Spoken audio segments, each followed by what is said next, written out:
নমস্কার দর্শক বন্ধুরা, রেস স্পোর্টসের পর্দায় আপনাদের সবাইকে স্বাগত। 2022 বিশ্বকাপে ফাইনালের পর 2026 বিশ্বকাপে কিন্তু আবার ফাইনালে পৌঁছালো আর্জেন্টিনা, অর্থাৎ ব্যাক টু ব্যাক 2 বছর ফাইনালে পৌঁছালো কিন্তু আর্জেন্টিনা, এবং ব্যাক টু ব্যাক চ্যাম্পিয়ন হওয়ার হাতছানিও এখন আর্জেন্টিনার হাতের সামনে সামনে শুধুমাত্র বাকি এখন স্পেন। ফ্রান্সের বিরুদ্ধে স্পেন যে ফুটবল খেলেছে সেইটা অবশ্যই আর্জেন্টিনার কাছে একটা বিশাল বড় চ্যালেঞ্জ, কিন্তু তার আগে সেমিফাইনালে আর্জেন্টিনা যে চ্যালেঞ্জটা কাটিয়ে উঠলো সেটাকেও কিন্তু কোনো অংশে কম করা যায় না বা ছোট বলা যায় না। প্রথমার্ধ আর দ্বিতীয়ার্ধকে কিন্তু একটু দুভাগে ভাগ করতে হবে এই ম্যাচকে বিশ্লেষণ করার জন্য, কারণ দুভাগে না ভাগ করলে আর্জেন্টিনার এই যে ফুটবল বা কালকে যে খেলাটা হয়েছে সেই খেলাটাকে ঠিক করে বোঝানো সম্ভব নয়। আপনি যদি প্রথমার্ধের খেলাটা দেখেন তবে আর্জেন্টিনা কিন্তু বেশ কিছুটা ব্যাকফুটেই ছিল, এই কথাটা আপনাকে মেনে নিতে হবে, আপনি আর্জেন্টিনার সমর্থন হন বা না হন। প্রথমার্ধটা ইংল্যান্ড গোল পায়নি ঠিকই, কিন্তু গোল পাওয়ার বেশ কিছু সুযোগ তৈরি করে ফেলেছিল, এবং সেখান থেকে দাঁড়িয়ে প্রথমার্ধে কিন্তু চুখেলের ট্যাকটিক্যাল ব্রিলিয়েন্সির জন্যই অনেকটা পিছিয়ে পড়েছিল আর্জেন্টিনা। চুখেল প্রথমার্ধে যখন দলকে মাঠে নামালো তখন আমরা ভেবেছিলাম যে ইউরোপীয় ফুটবলে যে নতুন ধারা, অর্থাৎ স্পিডে অ্যাট্যাক করা, যেভাবে ইংলিশ প্রিমিয়ার লিগে আমরা এখন দেখতে পাই, স্পিডি অ্যাট্যাক, তাড়াতাড়ি নিজেদের মধ্যে বল দিয়ে ডাইরেক্ট ফুটবল, এরকমই কিছু একটা দেখতে পাবো। কিন্তু ম্যাচ 5 মিনিট 10 মিনিট গড়াতেই আমরা বুঝতে পারলাম যে টমাস টুকেল একটা দুর্দান্ত বুদ্ধি লাগিয়েছেন।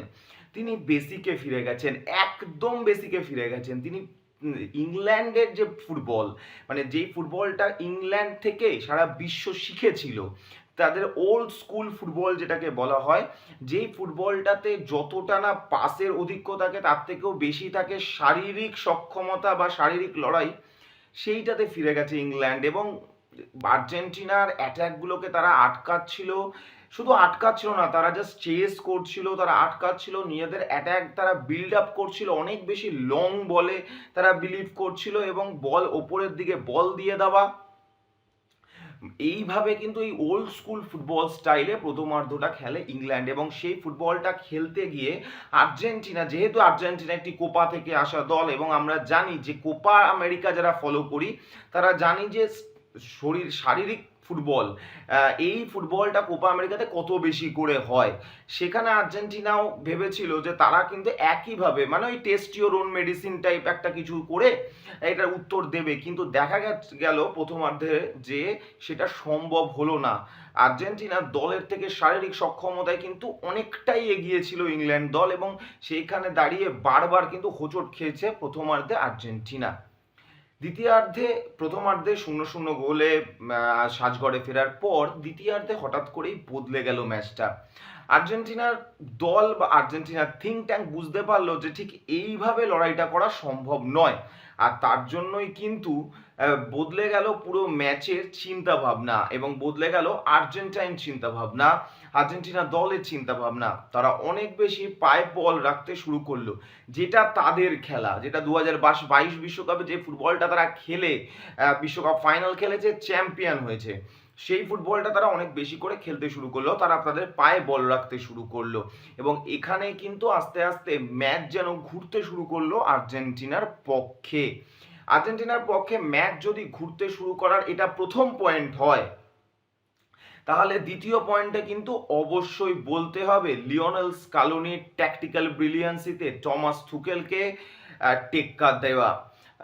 লিওনেল স্কালোনি যখন আর্জেন্টিনা 1 গোলে পিছিয়ে রয়েছে, সময়টা 72 মিনিট, টমাস টুকেল সম্পূর্ণ পার্ক দা বাস ডিফেন্স করছে, এবং আর্জেন্টিনা মিডল থেকে বল নিয়ে এগোতে পারছে না, সাইড থেকে বল বারবার বাড়ানো হচ্ছে, এবং সেটাও বারবার হেডে কিন্তু বাইরে বের করে দেওয়া হচ্ছে বক্সে। পিকফোর্ড নিজের সেরা ফর্মে সেই সময়, বা পিকফোর্ড দুর্দান্ত কিছু সেভ করেছে, সেই মুহূর্তে দাঁড়িয়ে আর্জেন্টিনা কোচ লিওনেল স্কালোনি কিন্তু 3টি পরিবর্তন একসাথে করলেন। এই 3টি পরিবর্তন একসাথে করেই কিন্তু ম্যাচের গতি প্রকৃতি সম্পূর্ণ বদলে গেল, বা ম্যাচের রং বদলে গেল, এবং এই 3টি পরিবর্তনেই যেন আর্জেন্টিনা ম্যাচটা নিজেদের পক্ষে করে নিল। লিওনেল স্কালোনির এটা যদি ট্যাকটিক্যাল ব্রিলিয়েন্সি হয়, তাহলে 3 নম্বর পয়েন্ট অবশ্যই হতে হবে টমাস টুকেলের ট্যাকটিক্যাল ব্রিলিয়েন্সি হঠাৎ করেই উল্টে যাওয়া। গোল স্কোরার গর্ডনকে তুলে নেওয়াটাই যেন টমাস টুকেলের সবচেয়ে বড় দোষ ছিল কালকে আর্জেন্টিনা বনাম ইংল্যান্ড ম্যাচের। গর্ডন যতক্ষণ মাঠে ছিল একটা প্রেশার ছিল পুরো আর্জেন্টাইন দলের ওপরে, কাউন্টার অ্যাটাকে গোল কনসিড করে নিলে আর ফিরে আসা সম্ভব নয়, এটা কিন্তু জানতো আর্জেন্টিনা দল। তাই জন্য তারা 2-3 প্লেয়ারকে তারা নিচে সেট ব্যাক করে রেখেছিল।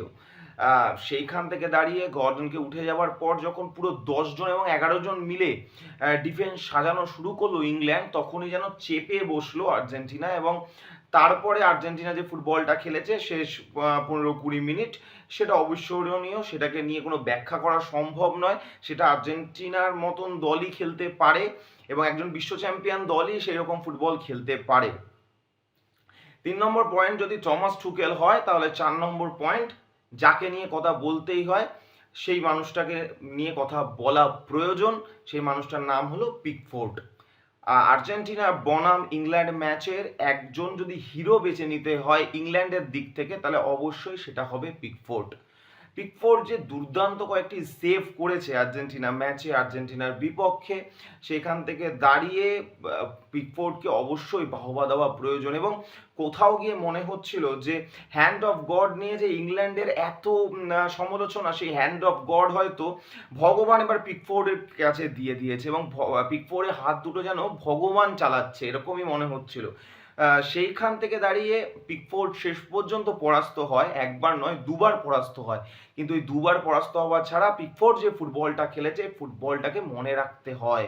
এবং সেমিফাইনালে ইংল্যান্ড বনাম আর্জেন্টিনা ম্যাচে যদি কয়েকজনের পারফরমেন্স নিয়ে যদি ভবিষ্যতে কথা হয়, তাহলে সেইখানে পিকফোর্ডের নাম কিন্তু অন্যতম হয়ে থাকবে। 4 নম্বর পয়েন্ট যদি পিকফোর্ড হয়, 5 নম্বর পয়েন্ট কিন্তু বলতেই হবে লিওনেল মেসি। লিওনেল মেসিকে ছাড়া আর্জেন্টিনা ম্যাচে যেন পয়েন্ট শেষ করা সম্ভব নয়। লিওনেল মেসি কাল গোল পায়নি, তবে লিওনেল মেসি কাল যে ফুটবলটা দেখিয়েছে সেটা নিয়ে কিন্তু ইতিমধ্যেই ছোট ছোট রিল তৈরি হওয়া শুরু হয়ে গেছে, সেগুলো আপনাদের চোখে অলরেডি পৌঁছেও গেছে অবশ্যই। আসলে এটাই তো লিওনেল মেসি, তার অগন্তি ভক্তরা প্রত্যেক দিন তার এই জাদু দেখতেই টিভির সামনে বসে বা অনেক টিকিট কেটে তার ম্যাচ দেখে, তাকে নিয়ে এরকম পাগলামি করে। লিওনেল মেসিকে কালকে প্রথমার্ধ হোক বা দ্বিতীয়ার্ধ হোক, ইংল্যান্ডের ডিফেন্ডাররা কিন্তু আটকাতে গিয়ে বারবার ফাউল করতে বাধ্য হয়েছে। বেশ কিছু সময় আছে যেই মুহূর্তে লিওনেল মেসি যেভাবে 2-3 জন ডিফেন্ডারকে কাটিয়ে বেরিয়ে যাচ্ছিল, সেইখান থেকে দাঁড়িয়ে লিওনেল মেসি কে নিয়ে অবশ্যই চিন্তায় পড়ে গেছিল টমাস টুকেল। টমাস টুকেল কিন্তু লিওনেল মেসিকে বারবার ডবল কভারিং, ট্রিপল কভারিং পর্যন্ত আমরা একটা সময় লিওনেল মেসিকে করতে দেখেছি, সেইটাকেও লিওনেল মেসি কিন্তু বারবার ভেঙে আসছিল। এবং তারপরে লিওনেল মেসি যখন উইংয়ে সরে গেল, সেইখান থেকে দাঁড়িয়ে প্রথম যে গোলটা হয়েছে সেটা অবশ্যই এনজো ফার্নান্ডেজের ব্রিলিয়ান্সি। লিওনেল মেসি হালকা করে খালি বলটা লে অফ রেখে দেয়, কিন্তু সেখানেও একটা বুদ্ধিমত্তার ছাপ দেখুন, লিওনেল মেসি বলটা কিন্তু বক্সে রাখতেই পারতো, কিন্তু তিনি যখন দেখলেন যে বক্সে সুপ্রিমেসিটা অনেক বেশি ইংল্যান্ড নিয়ে বসে আছে, তিনি কিন্তু বাইরের দিকে বলটা রাখলেন এনজোর কাছে। এনজো এখান থেকে একটা দুর্দান্ত শট এবং পিকফোর্ড পরাস্ত হলো এবং আর্জেন্টিনা সমতা ফেরালো। দ্বিতীয় গোলটা লিওনেল মেসি যে সেন্টারটা রেখেছিলেন, সেই সেন্টারটা নিয়ে অন্তত মানে যারা শিক্ষানবিশ উইঙ্গার, তাদেরকে পড়াশোনা করানো যেতেই পারে, এরকমই একটি কিন্তু সেন্টার রেখেছিলেন লিওনেল মেসি। এবং ওইভাবে সেন্টার বিশ্ব ফুটবলেও বেশ কিন্তু কম দেখতে পাওয়া যায়। ওই মানে ওই রকম প্রলিফিক সেন্টার যেখানে গোলকিপার এবং ইংল্যান্ড ডিফেন্ডার কেউই সেটা নাগাল পেল না, এবং নাগাল পেল কে, পরিবর্তনে নেমে আসে লাউতারো মার্তিনেজ এবং তিনি হেডে গোল করলেন। এতটা নিখুঁত, এতটা মেপে সেন্টার রাখা নিয়ে কিন্তু অবশ্যই শিক্ষানবিশ ফুটবলারদেরকে শেখানো উচিত, বা এটা নিয়ে একটা পড়াশোনা করানোর একটা বস্তু হয়ে গেল যেটা লিওনেল মেসি দিয়ে গেল সেমিফাইনালে ইংল্যান্ডের বিরুদ্ধে। এটা 5 নম্বর পয়েন্ট। 5 নম্বর পয়েন্ট মানে 5টা পয়েন্ট করে আমরা মূলত শেষ করি আমাদের এই আলোচনা, কিন্তু একটা পয়েন্ট বা 6 নম্বর পয়েন্ট কিন্তু বলতেই হয়, সেই পয়েন্টটা হলো নিকো। আপনারা আর্জেন্টিনার যে প্রথম যে চেঞ্জেস করে এনেছিলেন, সেই চেঞ্জেসে যে নিকোলাসকে নিয়ে এসেছিলেন, তিনি কাল কি করেছেন না করেছেন সেটা হয়তো খাতায় কলমে ওভাবে লেখা নেই, কিন্তু তিনি মাঠে আসার পর বক্সে যেভাবে আর্জেন্টাইন ফুটবলাররা সুপ্রিমেসি দেখাতে শুরু করলো, সেটা নিকো হোক ম্যাকঅ্যালিস্টার হোক, সেটা কিন্তু হয়েছিল ওই নিকো আসার পরে। এবং প্রত্যেকটা প্লেয়ারের মধ্যেই না একটা ব্যাপার থাকে, একটা অধিনায়কত্ব থাকে, যে প্লেয়ারটা অধিনায়কত্ব করতে পারে এরকম একটা ব্যাপার থাকে। সেই রকম নাম কিন্তু বক্সের মধ্যে ওই সময় হয়ে উঠেছিল নিকো। অর্থাৎ বক্সের বাইরেটা যদি আর্জেন্টিনার অধিনায়ক মেসি হয়ে থাকেন, বক্সের ভিতরে কিন্তু আর্জেন্টিনার সেনাপতি হিসাবে নিকো বুঝিয়েছিলেন যে বক্সে সুপ্রিমেসি ইংল্যান্ডের ছিল, আমি আসার পর থেকে সুপ্রিমেসি আর্জেন্টিনার। এবং সেখান থেকেই কিন্তু ম্যাচ আমরা দেখতে পেলাম যে লাস্ট গোলটা বক্সের সেন্টার থেকেই হেডে লাতারো মার্টিনেজের।